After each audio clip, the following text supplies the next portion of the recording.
Olá, pessoal! Se você já foi fazer uma prova de concurso na força da oração, esse vídeo é para você. E também, se você tem dificuldade em estudar as leis, as normas, as resoluções de saúde, porque são extensas demais, esse vídeo também é para você. Também tenho muita dificuldade.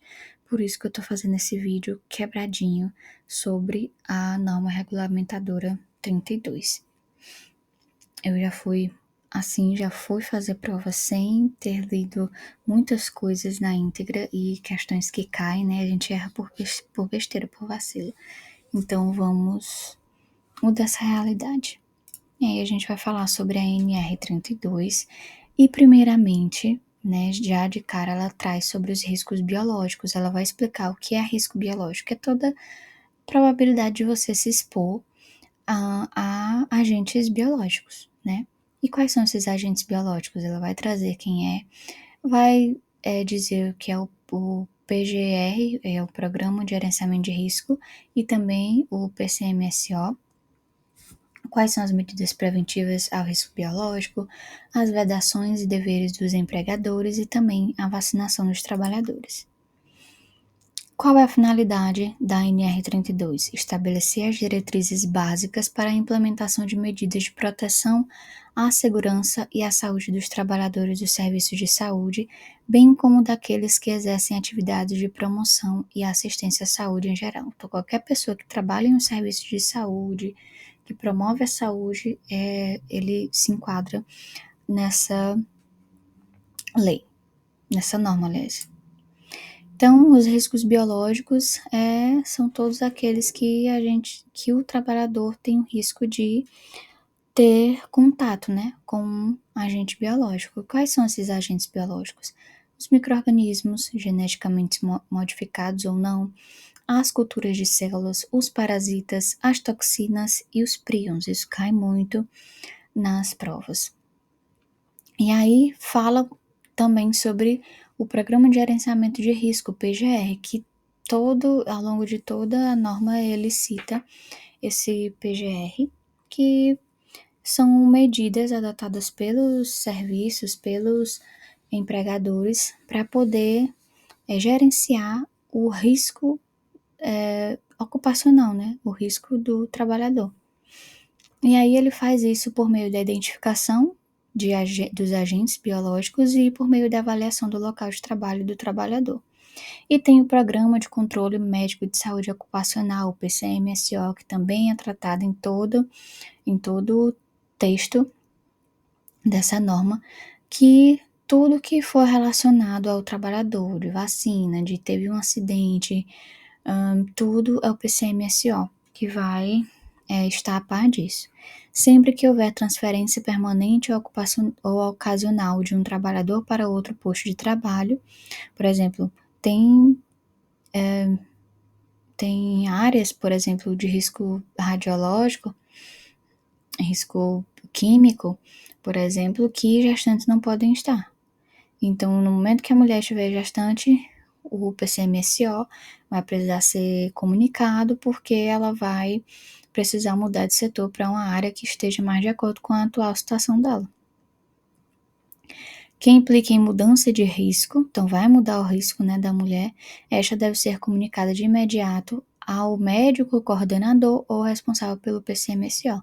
Coloquei isso aqui porque eu respondi uma questãozinha de concurso que tinha isso daqui. E aí ele traz as medidas de proteção. Em caso de exposição acidental ou incidental, medidas de proteção devem ser adotadas imediatamente, mesmo que não previsto pelo PGR. A manipulação em ambiente laboratorial deve seguir as orientações das diretrizes gerais para o trabalho em contenção com material biológico, e aí vai fazer o manejo daquele risco, né, de acordo com cada material biológico.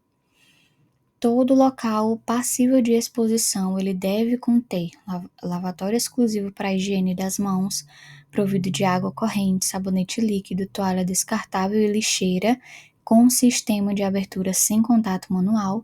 Os quartos ou enfermarias destinadas ao isolamento devem conter lavatório em seu interior, claro, para não ter esse contato com o meio externo, né?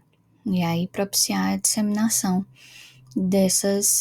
do conteúdo dos pacientes que estão infectados com doenças contagiosas. O uso de luvas não substitui o processo de lavagem das mãos, isso é óbvio, né? E o empregador deve vedar. Nos riscos biológicos, eles devem vedar a utilização das pias de trabalho para fins diversos dos previstos, o ato de fumar, o uso de adornos e o manuseio de lentes de contato nos postos de trabalho, consumo de alimentos e bebidas nos postos de trabalho, guarda de alimentos em locais não destinados para este fim e uso de calçados abertos. Cai muito em prova isso aqui. Os trabalhadores não devem deixar o local de trabalho com os equipamentos de proteção individual e as vestimentas, obviamente. Como, por exemplo, no setor do centro cirúrgico. A gente sai de casa para o serviço com a nossa roupa mesmo, normal. Chegando lá no setor, no vestiário, a gente troca para a nossa roupa privativa. E só então a gente consegue caminhar nas áreas semicríticas e críticas para que não haja contaminação. A gente não leve micro-organismos de fora do ambiente para dentro do ambiente. E o contrário também não deve ocorrer, né? Então a gente tira a roupa, bota nossa roupinha de casa e vai para casa para não estar tendo essa troca. E o empregador deve garantir a conservação e a higienização dos materiais e instrumentos de trabalho, claro. Inclusive, as roupas privativas é de responsabilidade do empregador de fazer essa higienização, providenciar recipientes e meios de transportes adequados para materiais infectantes, fluidos e tecidos orgânicos. Ao longo da lei, ele fala muito isso, por exemplo, nos riscos químicos, tem lá o materialzinho adequado para transportar esse risco biológico, ou risco químico, no caso. Assegurar a capacitação aos trabalhadores antes do início das atividades e de forma continuada. Informar aos trabalhadores e aos seus responsáveis qualquer acidente ou incidente grave que possa provocar a disseminação de agente biológico que pode causar uma doença grave aos seres humanos, as suas causas, medidas adotadas ou a serem adotadas para corrigir a situação. Nada de esconder como existe nos filmes. Elaborar e implementar o plano de prevenção de risco de acidentes de materiais pérfuro-cortantes. E quanto à vacinação dos trabalhadores, o último tópico dos riscos biológicos, todo trabalhador deve ter acesso gratuitamente à imunização contra tétano, difteria, hepatite B e os estabelecidos pelo PCMSO. Se tiver uma outra vacina contra agentes biológicos que possivelmente esses trabalhadores possam ser expostos, também devem ser vacinados gratuitamente, e a vacinação deve obedecer às recomendações do Ministério da Saúde, né? Mais na frente, vou trazer os riscos químicos, né? Em seguida, aos riscos biológicos, vem os riscos químicos. E é importante que se leia essa parte dos riscos biológicos, né? Cada detalhezinho, porque aqui foi trazido só as partes mais importantes.